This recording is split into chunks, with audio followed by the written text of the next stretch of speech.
আজকের দিনে আমাদের যদি কোনো জিনিস দরকার পড়ে, লাইক যদি এই পেন, এই কলমটা যদি আমাদের দরকার পড়ে, আমরা কোথায় যাই কিনতে? দোকান। আমাদের এলাকা ভিত্তিক যে দোকানগুলো আছে সেই দোকান, যেটাকে বলা হয় রিটেলার বা খুচরা বিক্রেতা। আচ্ছা, যার দোকান থেকে কিনে আনলাম সেই লোকটা কি তৈরি করে জিনিসটা? তৈরি তো করে না। সে কি করে? সে নিয়ে আসে আরেক জায়গা থেকে, যাকে বলা হয় হোলসেলার। আজকে কম বেশি এই সিস্টেমটা আমরা প্রত্যেকে জানি, বাট আজকের দিনে একটা নতুন এমন জিনিস দেখো যে প্রত্যেকের চোখ খুলবে এখান থেকে, যে আজকে এই ট্র্যাপের মধ্যে, এই চক্রের মধ্যে আমরা ফেসে আছি, এখান থেকে আমাদের বেরোতে হবে। আজকে হোলসেলার জিনিসটা তৈরি করে না, সে চলে যায় কোথায়? ডিস্ট্রিবিউটরের কাছ থেকে। ডিস্ট্রিবিউটর নিয়ে আসে মালটাকে কোনো একটা এজেন্টের কাছ থেকে, যেটাকে সিএনএফ এজেন্ট বলা হয়। আর সিএনএফ এজেন্ট কি করে? সেই মালটাকে কিনে নিয়ে আসে একটা কোম্পানি থেকে। কিন্তু কোম্পানি কি করে?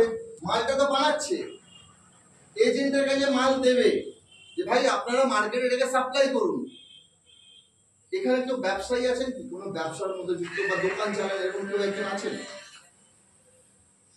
আচ্ছা, আপনি চলুন, একটা প্রশ্ন আমি সকলের জন্যই করছি। দোকানদার নিজের দোকানে কোন মাল রাখে যেটা ডিমান্ড কাস্টমার তাকে করে? এমন কোনো মাল রাখে না দোকানদার যেটা কাস্টমার চায় না, ঠিক? আরে কাস্টমারের ডিমান্ড হলে দোকানে মাল ঢুকবে, রিটেলার যদি ডিমান্ড করে তাহলে হোলসেলার তুলবে, হোলসেলার ডিমান্ড করলে ডিস্ট্রিবিউটর, ডিস্ট্রিবিউটর ডিমান্ড করলে এজেন্ট। কিন্তু ডিমান্ড হবে কি করে? ডিমান্ড হবে যখন তার টিভিতে অ্যাড আসবে, প্রচার আসবে। কেন প্রচার না হলে আমরা জানতেই পারবো না যে বাজারে লাক্স সাবান এসছে, সানসিল্ক শ্যাম্পু এসছে, বা বিভিন্ন কোনো ব্র্যান্ডের জিনিস এসছে।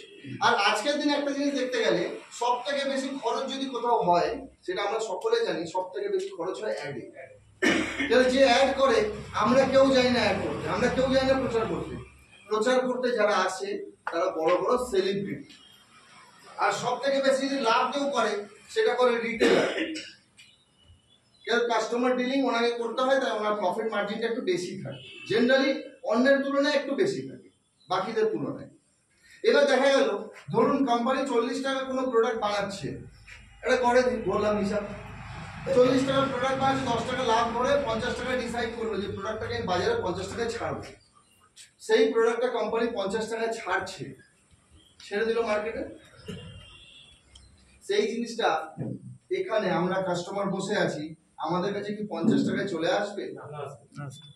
আমাদের কাছে 50 টাকা এখানে আসবে না। সেই প্রোডাক্টটা আমাদের কাছে আস্তে আস্তে ধরুন 100 টাকা হয়ে যায়। কেন হয়ে যাবে? কারণ অ্যাডের খরচাটা এই প্রোডাক্টের মধ্যে যোগ আছে।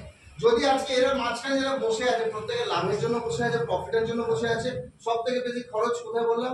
Benefit, add.